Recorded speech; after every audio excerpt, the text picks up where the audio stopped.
bu saatlerde görsənmir də, xala qıvar. Oxuyanda nə oldu? İncinin predvaritelni ad günü. Heç kim üfürməsin.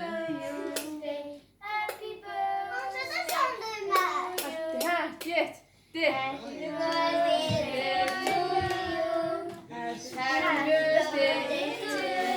Heç qoymadı, yoxlayaq. Happy birthday. Yandır ışığı, yandır ışığı.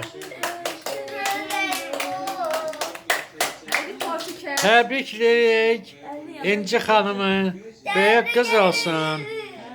Xalası şəhərlə təşkil edib ki, predvaritelni ad günü.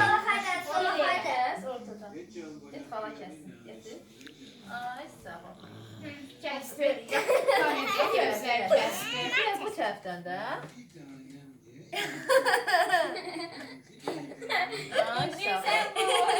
O kimin? O İnci'nin. Neydi xala qalan kəsin? Kalanları bizim. Qaynarıq. İnci sen bu boyda ye.